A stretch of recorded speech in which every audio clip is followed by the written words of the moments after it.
Welcome to the Recruitment Founders Podcast, the place to kickstart your journey to running a successful recruitment business. In each episode, you'll get knowledge, tips, and real-life stories to help you take your business from startup to whatever you want it to be. At Recruitment Founders Club, we'll show you how to follow a proven path to success, tap into a network of top-notch mentors, and join a community that thrives on collaboration and shared wins. You run the business, and we make sure you succeed. So, here we are, episode 1 of the Recruitment Founders Podcast. Yeah. How you feeling? Little bit nervous, excited. Yeah.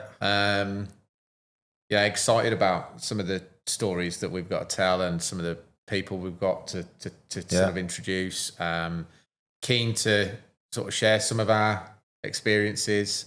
I think in many respects, like when we were having a chat about why are we doing this podcast, we listen to podcasts ourselves, and there's some, there's a lot of good podcasts out there around the recruitment sector. A lot of them are talking around, systems, tools, this and that. For us, it was more, I think there's a bit of a gap in that market, talk about lived experiences, talk about nearly 40 years or 40-ish years combined. Probably 40 plus now, isn't it? What you got? I'm 23. I think I'm 23. Yeah, no, it's 40 plus. Yeah, we're getting old. Wow, we're old, man. Yeah. It's actually this week is 18 years in recruitment for me. Wow, that's crazy. Yeah, 18 years, mate. So. And RFC's 2 years old. Is it this month? Well, if you think about it, yesterday, 2 years ago, would have been our first ever founder meeting. Wow. When we went to Nottingham and had sort of potential founder meeting there. That's 2 years, 2.5 years ago. We sort of started thinking about the business. So it feels about right to launch a podcast now, doesn't it? Yeah, everyone else is doing them. So we've been talking about it for a while, haven't we? And I think. I think the timing was right for both of us. We've got a growing community. We've got 8 founders. We've got 6-7 people on and around that board. It's a good community there, but I think there's opportunity for that to grow. I also think there's, from my perspective, when we look at the value that's created for both us and in our respective small businesses, and also the founders we've helped, I think there's a lot of value we could give to a broader community and broader audience, rather. That interests me now. I'm at that point in my life where I want to help people. I want to grow people and help them achieve what they want to achieve. And that's why we set up the club. And that's what this podcast's about. So I think in terms of new listeners to this podcast, from my perspective, what are you going to get from it? You're going to get realness. You're going to get stories that are about our successes, but also about our failures. You're going to get insight into what it is to be a consistent small company biller and performer. You're going to get some insights into scaling and failing, and you've got a good one of those, haven't you? Well, in the locker. Unfortunately got a few more than just one of those, but I think that from my perspective over this series, that's what we're gonna talk about. We're going to talk about some of your experience, no doubt, in the States. And I know that's a hot market at the minute that people are keen to learn about. What's this podcast mean for you, mate? Well, I think it's we've got a lot of experience to share, haven't we? So I'm looking forward to diving into that and replaying our history as well. I think that's what the first episode's going to cover, isn't it? In terms of how we met and our journey and what led us to the point of talking about Recruitment Founders Club and establishing it. But also, there's a lot of people out there and a lot of recruiters that are thinking of setting up their own recruitment business. Yeah, agreed. And I think there's a lot of fear around that. There's a lot of uncertainty. People don't know how to do it. They see other companies doing it with probably varied success. Yeah. And, we've lived that life for the last couple of years now, setting founders up. You and I have both run our own respective small recruitment companies. Yeah. We've both been leaders as employed recruiters previously as well. So I think for anybody that's out there that's thinking about setting up their own recruitment business or even, we've talked about there's a big population of recruitment founders out there currently that have got their own small businesses, and maybe they're feeling a bit lonely. They haven't got any relevant and great people around them to kind of bounce ideas off, hold a mirror up to them. And I'm just really hoping that through this series of episodes, there'll be some value that people can take from. I agree with all of that, and you know, I'm quite excited to unpack that over the series. I think also, you know, we're in quite a secretive market. Yeah, you know, from the paranoid recruiter. The paranoid recruiter, and the paranoid, you know, recruitment leadership as well that sits around that.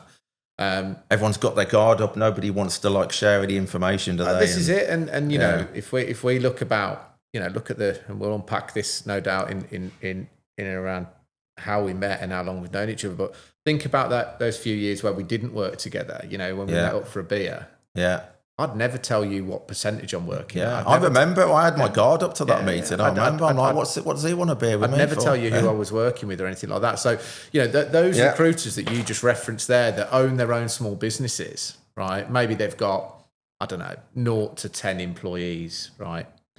Where do they go for guidance? Where do they go for community? Where do they go for some outside in, right? Because we're not a sector that does that very well. Yeah, you know, we've got some great people, and I find that quite ironic. You know, for an industry that is full to the brim with good, gregarious, sort of extrovert personalities, when it actually comes to building community that's valuable, we do it terribly.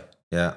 You know, we do it so terribly, and well, this is one of the reasons we put RFC together in the first place, wasn't absolutely. it? You know, kind of break that mold a little bit. This is it, and it's not like it's not like a braggy thing, but it's like, for me, I'm at the point in my career, and I've been for a few years, where I'm happy with my job lot. You know, got a lovely family. You know, it's not like I live a perfect life, and it's not like I'm a millionaire who never has to work again, but I'm really comfortable with you're doing what you want when you want. You're working with the clients you want to work with on the terms that you want to work to, and so now giving back to the industry or giving people a bit of information that might actually just sharing what that life's like. In the eyes of some people, you know, I might give some information, some intelligence that threatens my business. Yeah. But I think the point I'm trying to reference is I'm really happy with my job lot in life. You know, if I can likewise give a little bit to somebody that actually helps them, I'm not thinking about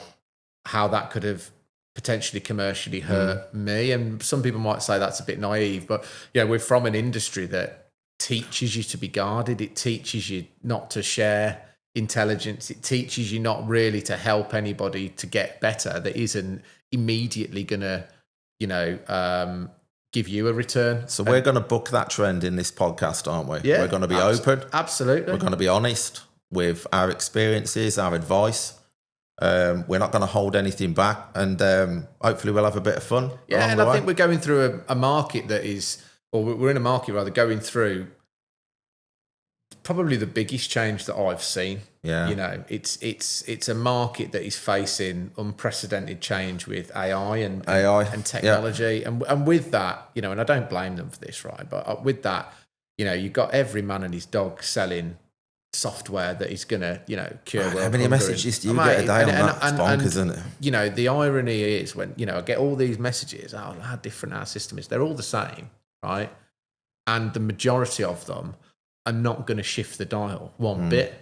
So if you're a small company owner right now, where your costs have gone up and you're looking at these systems, you're thinking that's going to solve all your problems. The reality is they're probably not. Yeah. And if you're a new founder coming into a business, you could easily spend $400 to £1,000 a month on your tech stack, thinking, you know what, I'm going to be this, fully automated £250,000 to £500,000 biller. We'll get into it. We'll get into that. Relationships are king, aren't they? We'll get into all that sort of stuff. They always will. Should we get into it then? Yeah, let's do that. Episode 1. This one's about me and you. It is, yeah. Yeah. Want people to kind of get to know us a little bit, whether they want it or not. Well, they're going to, if they're going to need to know a bit about us if they're going to carry on listening for a while. Well, I suppose, So tell us about you then, mate. When did you start in recruitment and what's your story? Okay. 2003, April the 3rd. Yeah. And every recruiter's got this story. Apart from you were purposeful. Fell into it. I was doing media sales. I was an engineer by training. Yeah.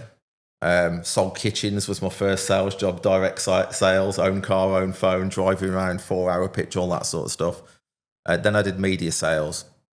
Didn't enjoy that. And then somebody just recommended, why don't you try getting into recruitment? And I had a few interviews, didn't really know anything about it at all. And then I interviewed at Huxley, part of the S3 group. Yeah. And I met the chap who interviewed me, who went on to be my boss and a great friend of mine now. You know him really well, obviously, Mike Walker. And I was just really inspired by that interview, just his outlook on just everything, recruitment, life, the potential of your career, the environment that he'd created, the culture, and just these ideas that he had around a lot of things. And just we hit it off straight away. And I got a feel for the culture in that office as well while I was in the interview. I think somebody might have done a deal while I was in the boardroom. Yeah. What was that like? It just sounded like somebody had scored in like a Premier League. Like it's like I was in the Cop Anfield. I'm like, there's stuff banging off the walls, and I'm like, whoa, what is going on next door? I want a bit of that. And I was just hooked straight away. And I had about 3 or 4 offers on the table at the time. All in recruitment? All in recruitment, yeah. And Huxley was the lowest salary. Yeah. By quite a bit actually. But I didn't even care about that. Can you remember that salary? 15 grand. Yeah, okay. 15K. Yeah. And then when you get promoted as a trainee recruiter, you get promoted to consultant. Yeah. I don't think the salary even went up. Senior consultant, 18 grand. Yeah, so I was Team leader, 20 grand. Yeah, 16 grand you hired me on. Yeah. And when you make senior con, it's an extra 2 grand. It's extra 2 grand. Yeah. But you don't even care about that. You got that title, haven't you? Yeah. Senior. Was that company car as well? No, company car was on billing. Company car, there was three levels of car, wasn't it? You could drive a Porsche and a like BMW Golf GTI. I got that Golf. Was my first. And you got that BMW 330. Yeah. Soft top. Oh man, love that car. Love that car. Dear, yeah. And then you have kids, and you get a 4x4. That's it. Yeah. You lose the fun Chelsea cars. Tractor, yeah. But I think look, I was hooked from the first minute in recruitment. Just loved it. It was you'll remember this, the work-life balance, work hard, play hard. Yeah. Your only friends were your friends in work. If you had a girlfriend, they were gone straight away, weren't they? Because you didn't have any time to spend with them. You literally you lived your entire life with your colleagues, didn't you? They just became your whole life and everything. If you weren't in work with them, you were in the pub with them, or you were in the gym with them, or whatever it was. And just such a great lifestyle. The pub. Fast paced, hammering the phones every day. It was, great commission checks when you got the deals in, and it wasn't as saturated back then, was it?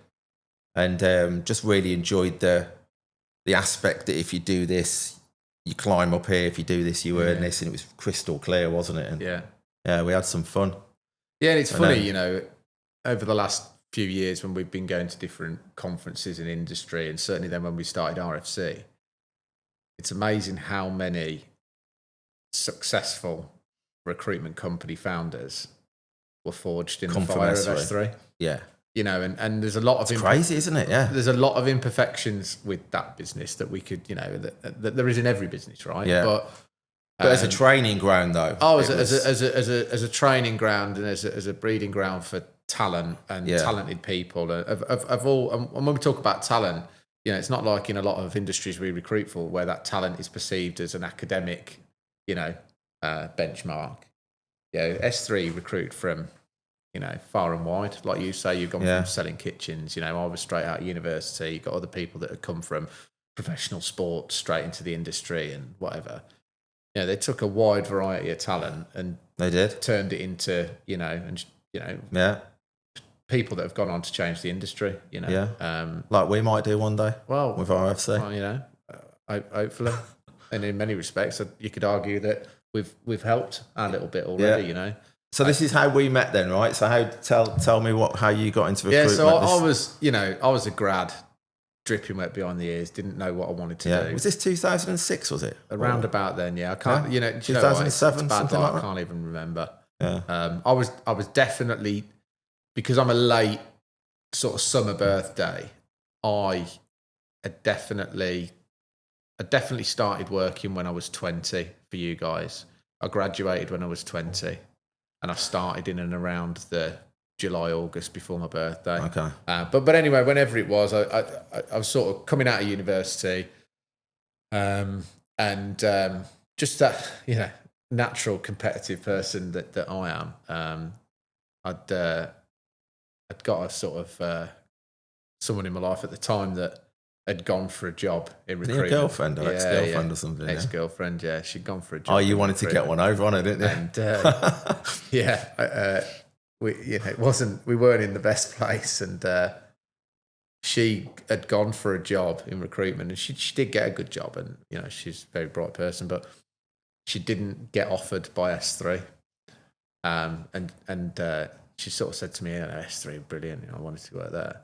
So when that relationship sort of ran its course, I was like, right, I'm going to get a job at S3. I'm going to get a job at S3. So that's something I just really focused on. And if you can remember back in the day, it was you met all the brands, didn't you? You met all the brands, and I interviewed, I think, with all four. There was 4 in Birmingham at the time, and I met with all 4 of them.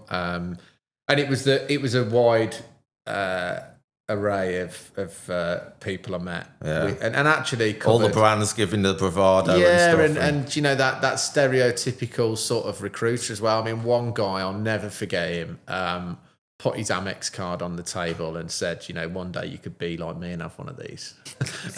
And you look at that, and I mean, he put David Brent to shame in that moment. You know what I mean? But you get the odd sausage you meet in any industry, right? But I went to sort of Huxley then, and I met you. And it'd be funny if that person who did that is listening to this episode 1 of this podcast. and I hope here's you calling him a sausage. I hope they're cringing, because it's just, you know, imagine the impact you've had. But that helped me, right? You know, because you know, there's an example of what you don't want to be. But you know, from meeting you and meeting the guys at Huxley, and then having final with you know, as you said, Mark Walker, I knew where I wanted to be. And then, you know, that's how we met. You were my first ever boss, and we were starting a new team, weren't we? You know, sales team, and you know, I've sort of went from there. You know, my dad had worked in the oil industry, and you guys said, right, okay, there you go. Oil and gas. It turned out to be a good market for you. And so let's just rewind a sec then. So first impressions then, when we first met each other. I'll go first. Yeah. So I think I was next in line to hire. I should have. Well, there was a bit of a pecking order at Huxley, and Mike would always determine it. He'd go, you're next. And you came in, and I think from the first minute we knew that you were a top level candidate coming in. One of those annoying people, which I constantly remind you of, with it, grade 1 piano, playing golf scratch, really good footballer. You'd obviously just completed what, a psychology degree, was it? Criminology and criminology. Justice, yeah. And you were just you were polished. You were quite a serious guy, but like you were super intelligent, and you just read the interview room really well. Nailed every question that came at you. I think we gave you a bit of a hard time in your presentation. Or I think Mike tried to. I think. Yeah, he did. Yeah. He used to like bullying people. Not bullying them, but like putting them under pressure. He gave me challenging questions. Challenging questions, and you just came through that. And I remember at the time thinking, man, I've got to have this guy. So I think I was senior con at the time, maybe team leader. I can't remember. Yeah. But I was in the early stages of my managerial career. And I wanted to build something impressive, and I wanted to have a great career and fly up the career ladder and so forth. But when we put an offer out on you, I was just like, we've got to get this guy. But I also thought, I should have asked for more than 16 grand then. You wouldn't have got it, dude. Yeah. But I also thought to myself, I'll be lucky if I keep this guy for 2 or 3 years. Because I just saw you just having so much potential. All this from an interview as well, but I just think you gave such a good account of yourself, and I knew you'd be a good recruiter, and you were. And but my premonition came true. I think 2 or 3 years. I think you left just under 3 years. Yeah. My first impression on you guys in the business, that fat knot, the impressive tie that you got. Did I have a good knot? Yeah, a good solid knot, mate. Yeah. Windsor probably, wasn't it? Yeah, Windsor, mate. Solid that was. Yeah. That was pinstripe suit or something. Yeah, pinstripe suit. Can't remember if you had might have been a three-piece. I think it was a three-piece, yeah. But no, look, I sort of, you impressed me. Mike impressed me and scared me at the same time. Yeah, he had that about him, didn't he? And I liked that, and I needed that. And I've always been someone, whether it was through my football, growing up, I've had, alpha males are sort of around me, and I think some people react to that energy in a negative way. I always embraced that, and you take from that what you can, and you grow, and that really impressed me, because I don't know if I can remember telling you this. Coming towards the end of uni, I'm not from any money, so I hadn't got any money whatsoever. Just a student loan, I think, had been spent at Mucky Ducks with Kev Moran by that point. And I went and sold. It was the worst environment ever. I was selling membership to a catalogue to company owners, where they could get discounted products and services. It was. I look back now, it's the sort of phone call I get 5 or 6 a day where I just put the phone down because it's a scam, and it wasn't a scam, I hasten to add that, but it was crap, and the environment was awful. It was next to as you look at the mailbox in Brum, it was in that building, the semi-derelict building to the left, second floor, and I turned up every day in a suit. It was just telesales. And the environment was so dry, and it sounds awful out there saying this, because I know there's some people that, still aspire for this, but the top performer in the office was telling me, he'd had a massive year and earned 26 grand, and it didn't inspire me, and I didn't go to one of the top universities whereby I was able to come out and get on one of these big grad schemes in other industries. So recruitment being like uncapped, and I was meeting people. That's how it's sold, isn't it? Uncapped commission. More than that, I was meeting people who were like 24, managing teams. Yeah. Meeting people like who were early 30s, who were directors, and I was like, this is an industry where, I was very money motivated back then, as a lot of people are when they leave in uni with nothing. But it was more, hang on a minute, I was attracted by the fact that if I work hard and I perform, time served in industry doesn't matter. Yeah. That was the single biggest sort of inspirational point for me. Yeah. And meeting you and meeting Mike, and you guys making that very clear, and seeing that at that point in time, S3 were a wholly organic business, so everybody in the business had started at the bottom at the same rank. They never recruited externally. That was, big selling point. That was massive for me. Yeah. And I just thought, do you know what? Yeah, this is sort of environment where if you back yourself and you perform, you're going to go somewhere. And back to that earlier point I made, I think that's why so many talented people were developed and and raised in and around that culture. Good environment, wasn't it? Oh, it was amazing. High energy, big characters. Like massive characters, and some that great nicknames. We're still very world-class nicknames. Well, everyone has a nickname. Everyone had a maybe nickname. We could do an episode purely on nicknames. Yeah, we could. And maybe we should do that. Mate, I reckon we could even sneak a couple of guests in, and just introduce them as their nickname. Oh, there's some crackers, weren't there? Oh yeah, everybody had got a nickname, and you and a lot of my friends still call me mine, Geet. That was after my 4-letter email code. That was it, That did define a lot of nicknames, didn't it? First and third letters of your name, was it? First and last name. So, Greg Elton, Geet. Yeah. So you came out the blocks quickly, didn't you? I remember you helped my career because I hired you. We had a couple of good people on the team. hired more good people. And I remember, for me personally, my own experience, whilst you were there, but also for a few years after you left, man, our team cleaned up. The team that I was part of in the early years was brilliant. And, I think you went on to have much greater success after I left, from what I understand. Yeah, you cleared up a load of awards. But yeah, we just, it was such a successful team. Yeah. Really great. That for me, certainly in the employed environment, that was the absolute highlight of my career. Isn't it funny, though, in recruitment, when you're doing well, it's the market. What people say, they're in a great market.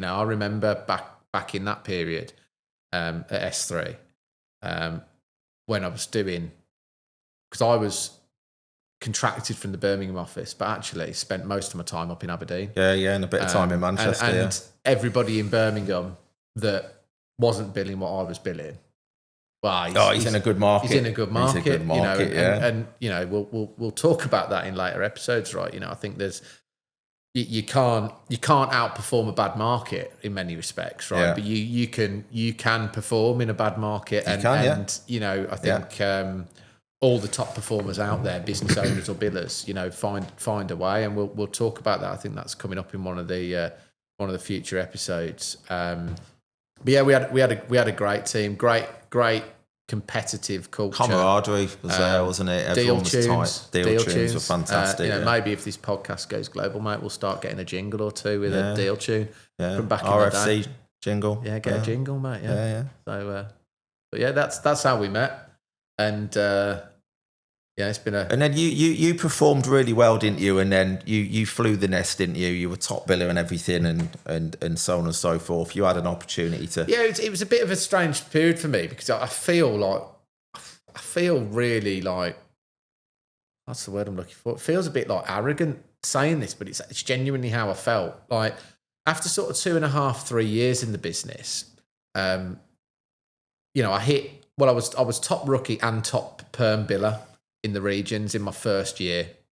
I was then top biller again in my second year. And halfway through my third year, I was more than double second place in billings. Yeah. And I was sort of looking up around me thinking... You'd done all the incentive trips and everything. And by that time, I'd just met Miriam, who's,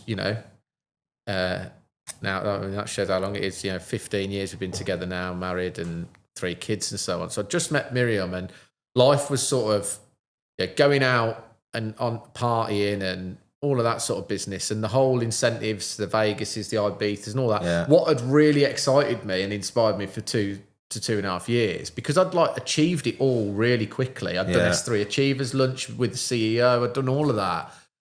It didn't excite me anymore. You know, and I was kind of... And that environment wasn't really evolving, was it? It was staying the same. And I looked around and it was a weird one. As I say, phrasing it, I'm struggling for words, but, maybe I'm not as arrogant as it sounds. But I remember you saying you matured faster than the environment. I matured faster than the environment. And it was like, I was sort of 23 by this point. But like you say, I'm not an overly serious person, but I've always been quite old-headed, as my mum would say, and that's where I kind of was, and I had this opportunity to, have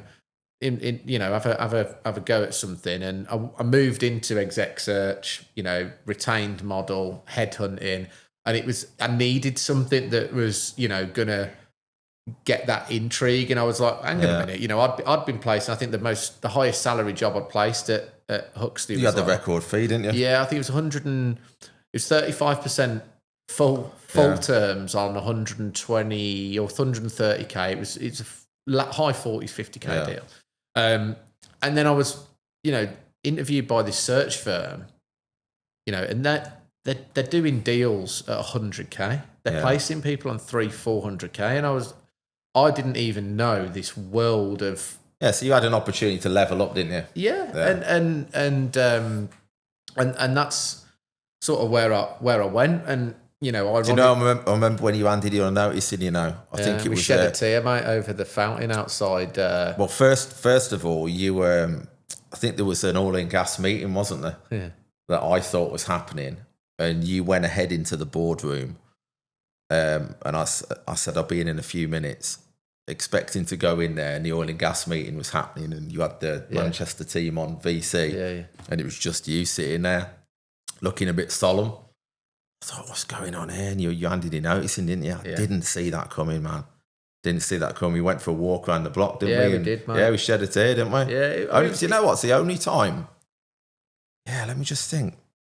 Yeah, do you know what? It's the only time I've either had to sack somebody or somebody who's chosen to leave that I've actually shed a tear.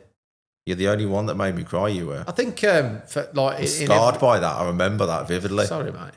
Turned out all right in the end, though, didn't it? Eh? Yeah. We'll see. But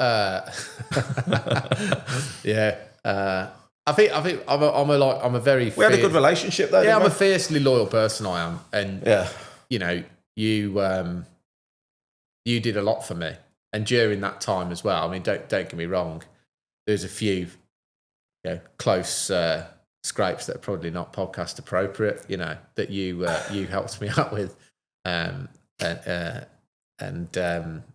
Because as much money as I made for the business, at times I caused them a couple of issues. Yeah. And you helped me out with that, but that's part of growing up. Okay. You know the stories, you were always there for me, and you meant a lot to me. So I was really conflicted there because I wasn't bothered about leaving S3 because I'd got to the point mentally where I knew I'd outgrown that environment. But leaving you was different. And that was quite a big thing. Well, do you know the mad thing as well with that even though we shed a tear in that moment and we had that great relationship, and I'm pretty sure we would have agreed to keep in touch. Yeah. We just didn't, did we? Didn't, no. It was that. And I think the recruitment industry's got a big part to play in that, hasn't it? Obviously, because it's like, oh, once they're gone, they're dead, sort of thing. And you're encouraged to you just got to forget about them now. You got to get on with your life and recruit more people or whatever. And we just completely lost touch, didn't we? Yeah, no, I know people and for years as well. I don't think I've ever done this.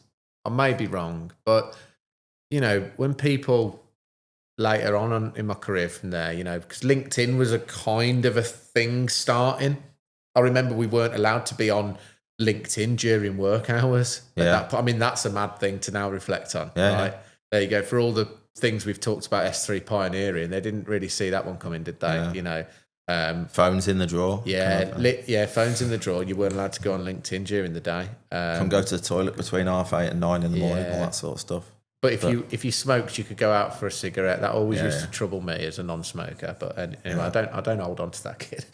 You're scarred by that. I'm still holding on to that. Yeah. I think you're owed a load of break time. You've tallied it all up, haven't you? Yeah, and here's one for you as well. Like, well, maybe we've got an episode here. We haven't planned this, but I talk quite openly about mental health, and I think that's one thing that part of me getting upset when I left. I was really struggling with anxiety and panic attacks at that time. If you remember, I was medicated. I was struggling. I was on beta blockers, like adrenaline suppressants, and I was really struggling. I played football at a good level at the time. I couldn't get up for a game, and all of that.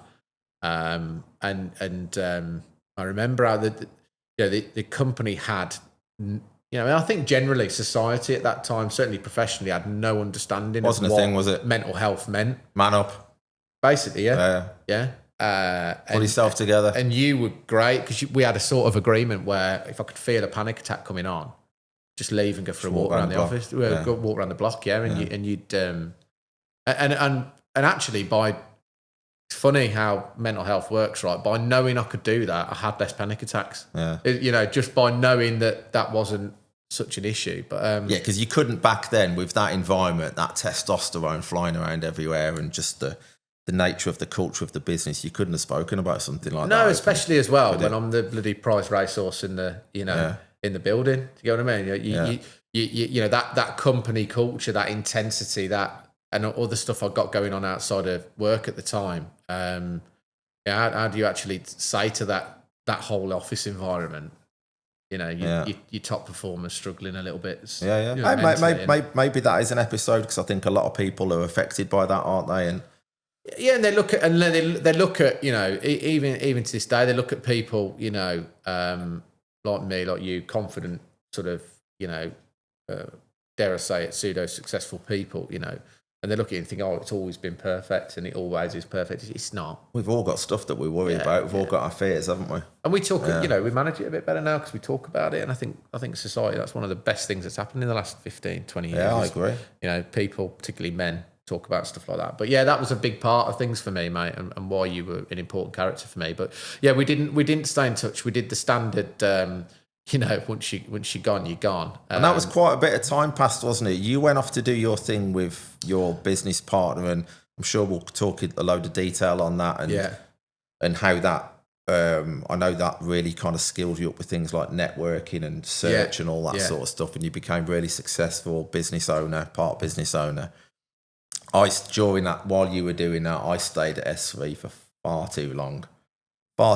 And, I'm not one for regrets, but I stayed there probably 10 years longer than I should have done. I don't disagree with that, right? But I think you're a bit hard on yourself as well. Me and you go out and about and look how many lives you impacted.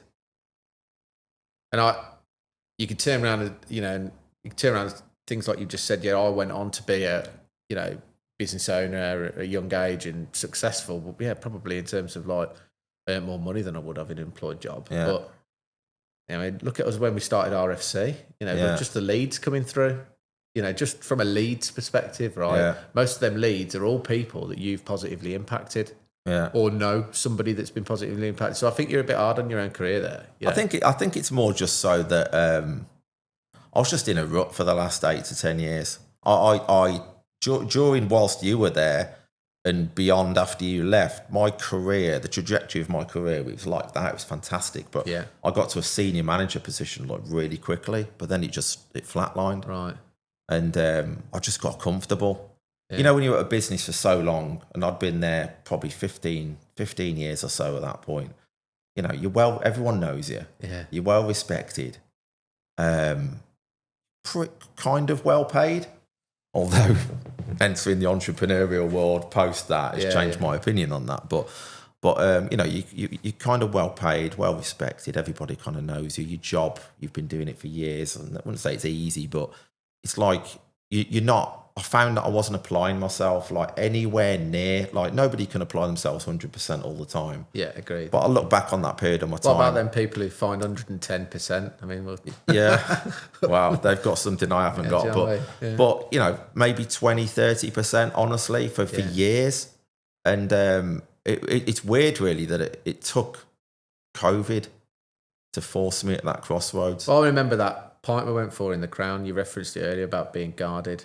Yeah, I was guarded then. Yeah, you were steady away at that point, mate. Yeah, I was. Yeah. But institutionalized, brainwashed. Nothing wrong with S3. S3 was wonderful for me and for my career. I just stayed there too long. Yeah, and I think you become that when you're a company of that size, you're quite insular. Yeah. So I only knew what happened inside of S3. I didn't really know the world outside of it, and it took for COVID to happen to force me at a crossroads, to kick me into gear. And then obviously we'll talk about this, won't we?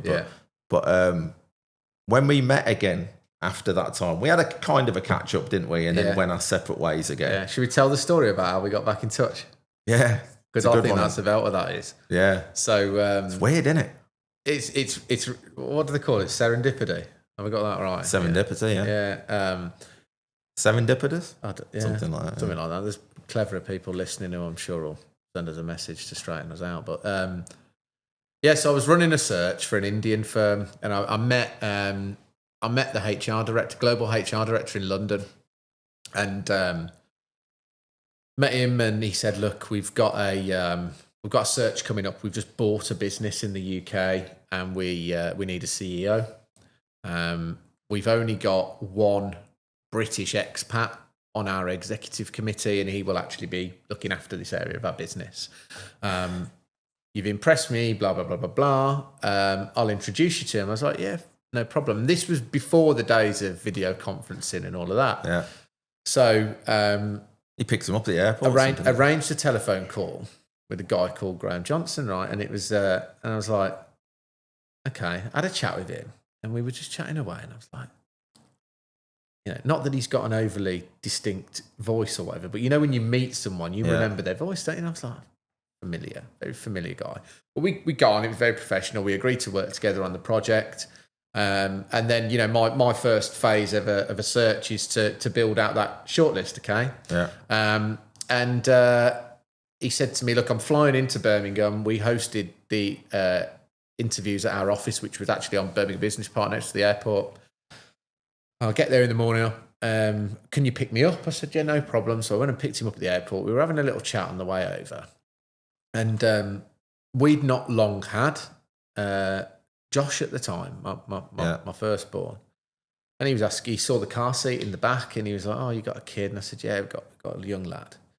He said, oh, where'd you live? And I said, well, just moved house, actually. And he went, oh, where you moved to? And I told him, I moved to Sutton Coldfield. And he was like, oh, okay. He said, my brother-in-law lives in Sutton Coldfield. I went, yeah. He went, where have you moved to? I said, oh, to Four Oaks. Part of. He went, yeah, well, he lives in Four Oaks. And I went, oh, right, okay, small world. He went, yeah, he lives near a pub called The Crown. And I went, oh, yeah, so that's where I've moved, the same road. And he went, oh, you might know him. His name's Lindsay. Now, look, with all due respect, there ain't many blokes in the world. There ain't that many, mate. With your name. And I went, you're on about Jockey, ain't you? And he went, Lindsay Hartland, yeah, Jock. And then we looked at it, because it's weird, when someone gets in your car next to you, you don't actually look them in the eye, do you? Yeah, it's a bit of a side look. And as soon as we met in the middle, we realised that, remember that day when Liverpool smashed United? 5-1 or something, wasn't it? Liverpool smashed United, Vidic got a red card. Yeah. Fouling Torres, I think it was. And we all watched it together in Apre.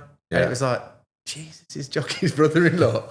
And then that day, That's when my wife broke some other girls' arm. Correct, arm wrestling. That's another story. Yeah, so I've gone into the office that day, and by this point, LinkedIn was a thing, and me and you had never done that whole delete each other out of each other's lives like a lot of recruiters do.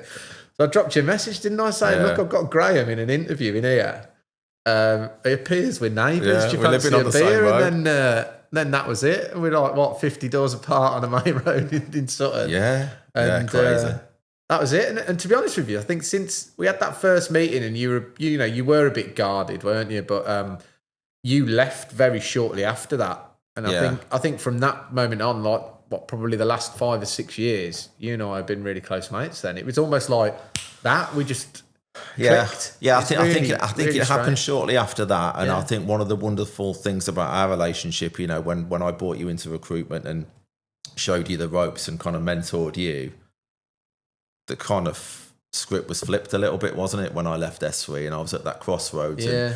And I think day 2 was a year old. You'd set your own business up day 2. It was, yeah. You were a year in. Up in, it was our 6th birthday. And it's my 5th birthday on Monday. Yeah, correct. So we're pretty much a year. I'm a year behind you, but day 2 had been running for a year, and we were meeting up quite a bit then, because I really tapped into your expertise, and didn't I? You mentored me in many ways, setting up Hannison Green, and I just think it's just funny how things turn out. And we talked about, we had a good relationship at S3. It's even better now, isn't it? Oh, yeah, 100%. And I think, in many respects, like back then, you were like a father figure to me. Because I was so young, really. You think you know everything at 2021, don't you? You're not quite a father figure to me yet, but I might get there. I'm getting as bald as you are, mate. So maybe that, when that comes, I've got that gravitas over you then, do you know what I mean? I'm not going to ask you to turn your head around for the camera. I'm glad he's not lit it from behind, but that's another subject altogether. Yeah. But we're this is going to lead up nicely to,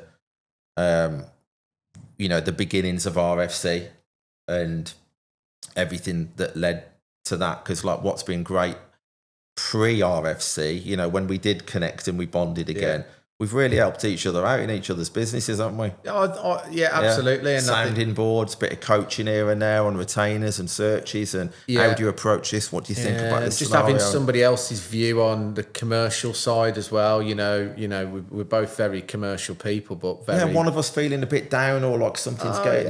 how many times did we do that? You've dragged me in the gym at whatever day of the week, or we've gone to the pub for lunch sometimes, and just get out of the house. And I think it's almost like fate with RFC, isn't it? That RFC is it's a larger sort of creation of what we were doing for each other ourselves for probably 2 or 3 years before we launched RFC. So I think that's a good sort of intro to what we are and who we're about, and maybe just get into RFC a little bit more. Yeah, I think that's episode 2. We're going to dive into that, aren't we? And how that came about. And there's a great story behind that, isn't it? For the next episode, how it actually happened. It's remarkable, really.